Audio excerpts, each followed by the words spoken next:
projet voisin solidaire donc qui regroupe 3 régions transfrontalières. Donc c'est un projet qui veut développer une alimentation responsable, de qualité, éthique, on va dire, pour les personnes les plus défavorisées pour lutter contre la malbouffe, la mauvaise alimentation. Donc il s'agit concrètement de développer les jardins urbains, les jardins partagés, d'échanger des expériences entre les petits producteurs de Bâle, de Mulhouse et de Fribourg, de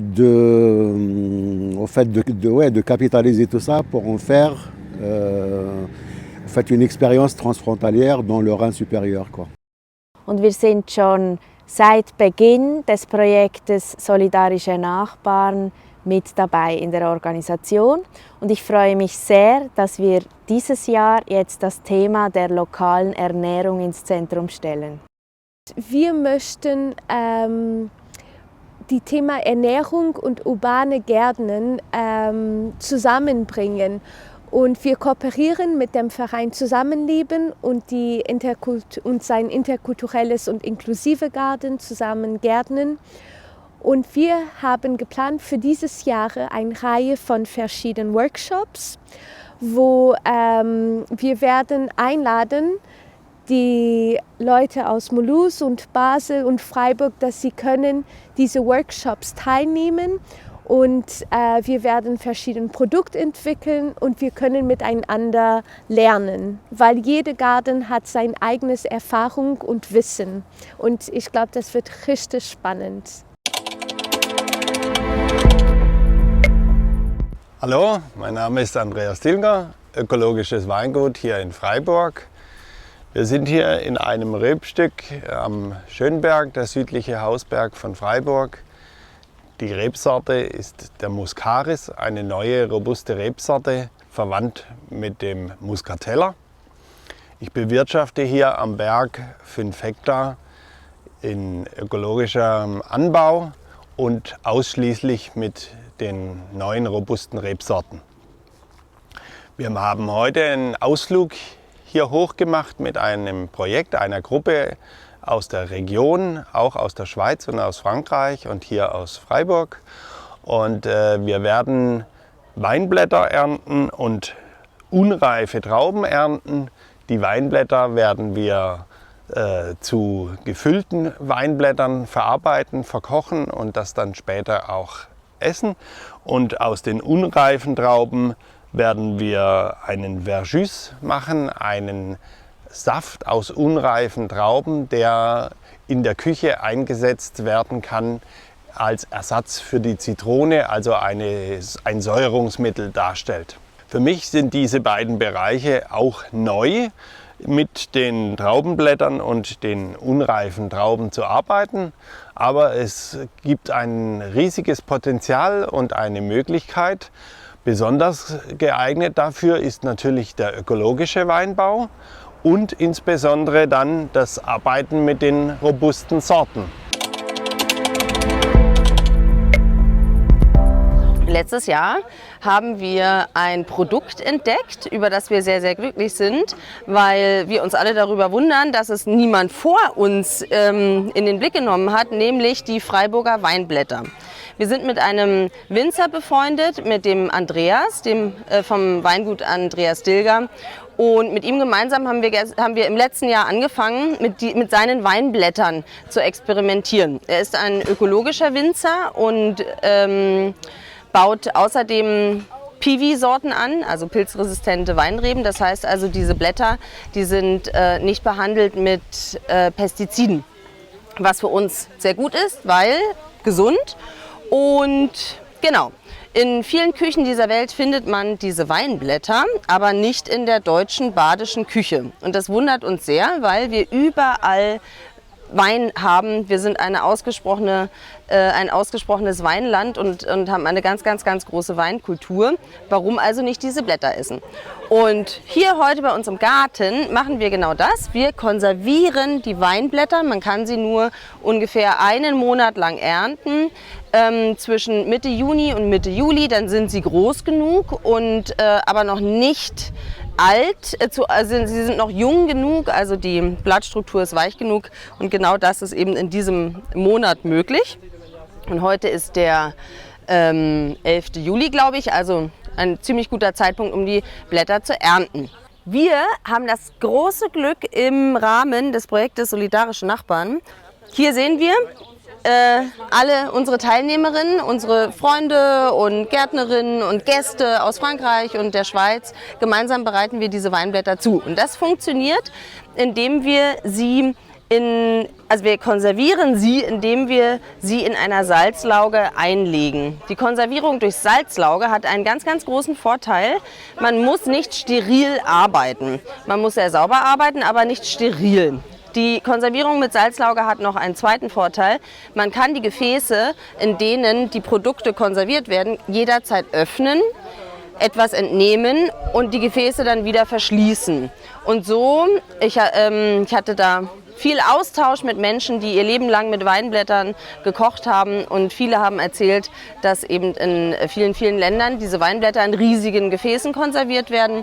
Hunderte Blätter in den Behältern und immer dann, wenn man Lust hatte, die zuzubereiten, hat man die Menge für die entsprechende Personenanzahl entnommen, das Gefäß wieder verschlossen und eine Woche, 2 Wochen später wieder rausgeholt. Das ist ein ganz großer Vorteil von der Weinblattkonservierung.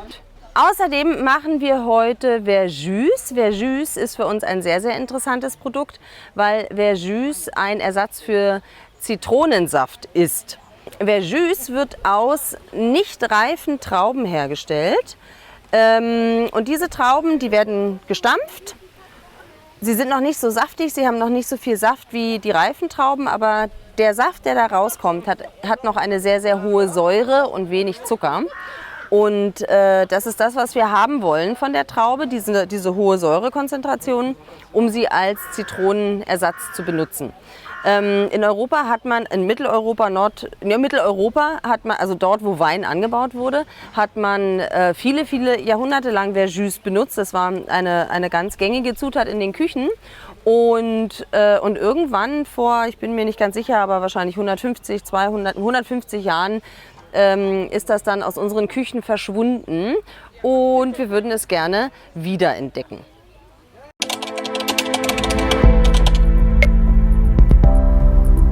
Hier sind wir im Gemeinschaftsgarten Landhof. Der Garten befindet sich mitten in der Stadt Basel, gegenüber der Rosenthalanlage, also in einem sehr dicht bewohnten Quartier, und ist Teil von einem großen Areal, wo früher war auch das alte FCB-Stadion. Ja, der Garten selbst ist eigentlich nur ein kleiner Teil von diesem ganzen Areal. Deshalb findet man uns auch nicht so leicht. Aber es ist trotzdem sehr schön hier, wie man sieht. Es ist ein Gemeinschaftsgartenprojekt. Wir sind hier jeden Mittwochnachmittag. Der Garten ist jederzeit offen und zum Besuchen, zum Genießen, zum Gärtnern. Am Mittwochnachmittag leite ich das gemeinsame Gärtnern an. Können alle kommen und mitmachen, sind alle herzlich willkommen. Samstagnachmittag sind auch viele Menschen hier zum Gärtnern. Wir machen hier alles gemeinsam. Wir fällen Entscheidungen gemeinsam. Einmal im Monat treffen wir uns zu einer Sitzung. Und ja, wir tragen auch die Verantwortung gemeinsam. Dafür ernten wir auch gemeinsam. Wir machen Feste zusammen und freuen uns an dieser schönen grünen Oase. Oui, je suis Marcus Mechler. Je vis au sud de Bâle, sur une petite ferme avec ma famille, avec les 5 enfants.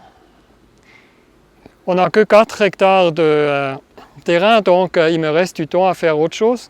Je me suis installé un moulin pour travailler les récoltes de mes copains, des produits biologiques, des lentilles, du lin, l'épeautre, le blé, tout ce qu'il y a. pour la vente en détail sur les fermes. J'ai appris l'ébénisterie et pour 20 années j'avais une entreprise et maintenant, puisque l'économie ça devient toujours trop grand quoi, et un peu inhumain, je suis parti de ces entreprises, j'ai commencé ici à vivre un peu plus calme et je me suis fait ce moulin.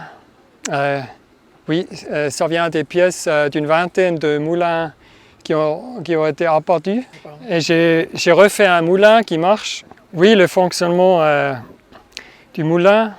Il y a les paysans qui ont à eux des clients. Ils ont les magasins sur leur ferme, où il y a des boulangeries à Bâle ou ailleurs qui ont besoin de la farine. Nous, on a pris le prix de la vente en gros. Et c'est le prix que nous, on veut aussi pour nos produits, mais puisqu'il n'y a pas les intermédiaires, comme ça, tout ce qu'on gagne, c'est aux paysans. Moi, je ne travaille pas plus cher que n'importe quel moulin. Comme ça, ça encourage le paysan à faire... il a du plaisir, hein. Il reçoit normalement 150% du prix normal. La moitié en plus. Ça lui encourage à faire des cultures spéciales. Et il peut aussi vivre un peu mieux, quoi. Et en outre, ça lui donne un environnement social parce qu'il y a les clients, il y a les amis à qui il peut servir avec ses produits. Et c'est aussi mon rêve, un peu pour l'avenir, à fonder des associations à nouveau, qu'on peut faire n'importe où, quoi. C'est pas moi qui soit le milieu, mais je vois qu'avec le moulin, on devient un milieu entre les paysans et les consommateurs. Ce qui normalement, ce rôle, il est pris par les fabriques, il est pris par l'argent. Mais ici, il est pris par des hommes. et on voit que ça crée beaucoup d'amitié et ça nous donne... ça lie les gens, quoi. Pour le chou, vous enlevez les premières feuilles qui sont pleines de terre. Il faut vraiment ne pas les passer sous l'eau parce que c'est grâce à leur environnement qu'on va pouvoir faire une bonne fermentation. Et on va garder une ou deux feuilles qu'on va mettre de côté. Ça nous permettra de refermer les pots. Si moisissure il doit y avoir, ça soit uniquement sur cette partie-là. Il faudra couper le chou en 4, enlever le cœur, qui est très dur, et on va passer à la mandoline. Donc si vous avez 1 kg, vous mettez 10 g de sel. Et vous allez commencer à malaxer, ok? Avec les mains. Et malaxer, et malaxer, et malaxer. Vous allez mettre à peu près 1 cm à chaque fois. Et 1 cm à chaque fois, vous allez tasser. Parce que le maximum, c'est d'enlever l'air de votre bocal. Ok? Par contre, vous laisserez toujours, sur le bocal, il y a une marque. Vous laissez à ce niveau-là. Vous n'allez jamais au-dessus du bocal. Si vous mettez trop haut, votre jus de légumes va sortir. Au bout des 7 jours, vous pouvez mettre votre bocal au frais. Étant donné que c'est très acide à la fin, pour vous habituer, vous pouvez arrêter au bout de 2 semaines. Vous n'êtes pas obligé de faire la 3e semaine. La fermentation sera déjà faite, mais idéalement, c'est pour s'habituer au goût un petit peu acidulé du légume. Donc vous pouvez le consommer en petite quantité, par exemple en accompagnement de viande, ça va vraiment aider à la digestion. Mais vous pouvez le mettre dans des salades, vous pouvez le mettre dans des sandwichs, dans des wraps. Vous pouvez vraiment mettre dans plusieurs choses. Il y a même certaines personnes qui vont utiliser les légumes lactofermentés qui vont les mixer et en faire une soupe. La particularité des légumes fermentés, c'est que la fermentation va augmenter leurs minéraux et leurs vitamines.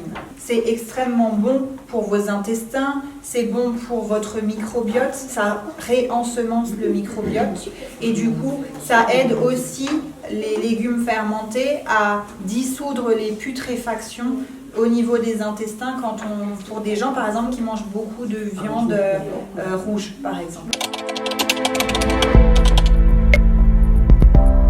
Donc la première technique, c'était le sel au fan.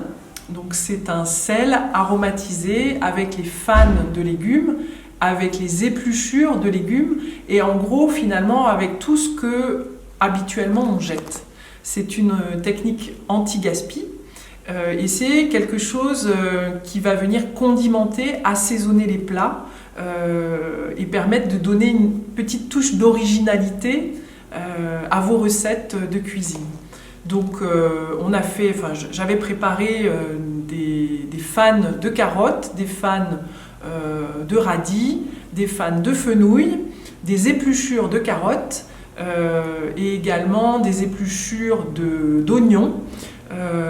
Et on a donc mixé toutes ces épluchures avec du sel pour les conserver et pour créer des petits bocaux d'assaisonnement qui pourront être utilisés pendant 1 an.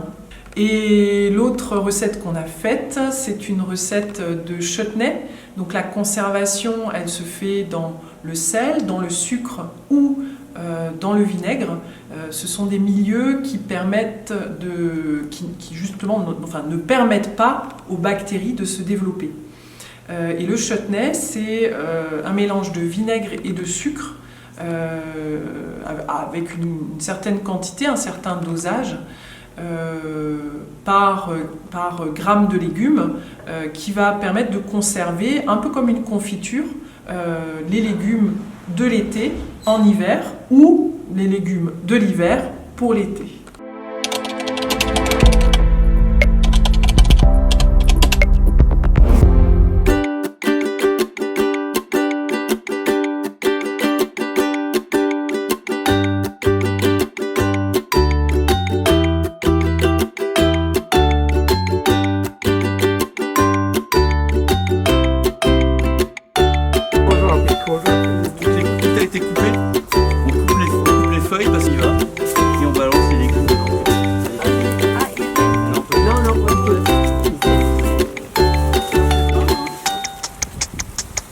Ça c'est l'aération en fait.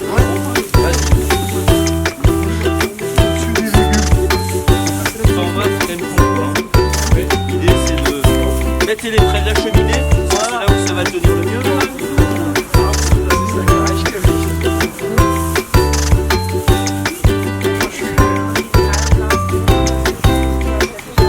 Ouais, comme c'est joli, c'est beau non? Joli.